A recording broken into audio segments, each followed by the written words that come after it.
Je vais donc vous présenter le projet Biotripidé qui s'intéresse à la caractérisation de la biodiversité des tisanoptères en protection intégrée en culture sous serre. Alors donc, quelques éléments de contexte sur pourquoi les thrips en culture sous serre. Alors les thrips sont des insectes assez petits, assez difficiles à identifier. On en a plusieurs dizaines, voire centaines d'espèces en Europe et ils présentent des écologies très diverses, avec un certain nombre qui sont des phytophages d'importance économique et d'autres dont l'écologie est plutôt proche de celle de prédateurs, voire de saprophytes. En culture horticole, ces tisanoptères peuvent être responsables de près de 60% du déclassement de la production et induire une augmentation des coûts de production, de protection même, de près de 10 à 20%. Du coup, l'impact de ces populations est assez important et les décisions qui sont prises sur la base de potentiellement 2 espèces présentes. Et aujourd'hui, on sait que le nombre d'espèces présentes sur les cultures est certainement plus importante, et notamment avec des espèces qui ne sont pas forcément dommageables, impliquant une mauvaise décision. D'où cette question de la réalisation d'un diagnostic lors des processus de décision. Alors on a tous en tête l'idée de populations d'insectes qui deviennent au sein d'une espèce résistante à une molécule, et dans ce cas-là on alterne l'emploi de certaines matières actives, ou on remplace la matière active. On a exactement le même problème lors d'utilisation, on va dire, d'auxiliaires de lutte biologique, des insectes prédateurs ou des insectes parasitoïdes. Certains, généralement, sont assez spécialistes d'une espèce et parfois, au sein d'une espèce, on va avoir des associations entre une population d'auxiliaires et une population du ravageur. Du coup, être capable de réaliser ce diagnostic nous donne les bases nécessaires à mettre en place des stratégies de protection de lutte biologique ou de protection intégrée plus efficaces. En termes de résultats dans ce projet, on s'est intéressé donc à caractériser la plus grande diversité possible des tisanoptères qu'on a rencontrés sur ces cultures, donc cultures horticoles sous serre, et aux abords de celles-ci. Alors ici, j'illustre avec un arbre phylogénétique, non pas pour faire de la taxonomie, du classement d'espèces entre elles, mais pour montrer un petit peu la diversité de ce qu'on a pu rencontrer en termes de séquences génétiques, et donc d'espèces, et également au sein des espèces, des groupes qui se sont constitués. Alors notamment, vous pouvez voir en vert, par exemple, l'espèce qui est appelée Franklinia occidentalis, qui est quasiment l'espèce la plus étudiée dans le monde au niveau des thrips, et qui est une des espèces la plus rencontrée sur nos cultures.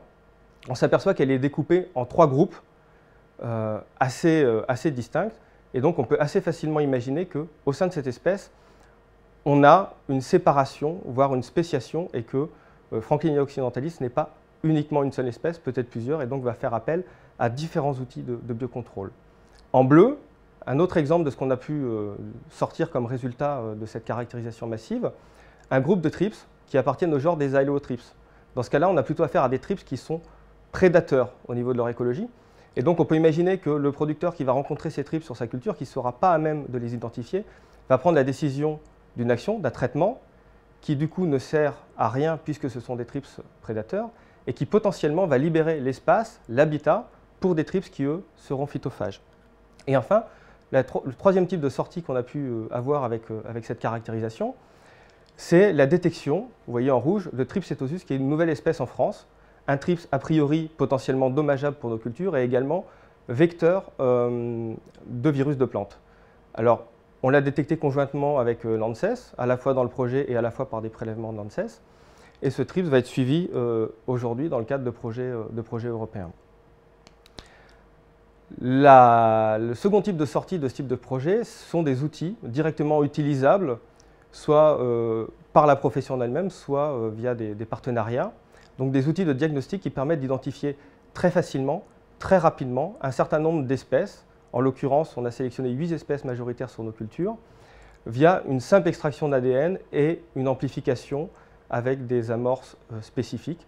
Et donc pour chaque espèce clairement identifiée, on attend un fragment d'ADN qui va migrer à une taille attendue.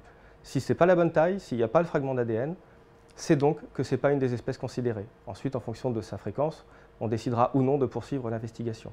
Et ce type d'identification est moins onéreuse, plus rapide, plus facilement généralisable et ne nécessite pas de spécialistes en taxonomie qui, aujourd'hui, malheureusement, sont rares dans le paysage national, voire même international.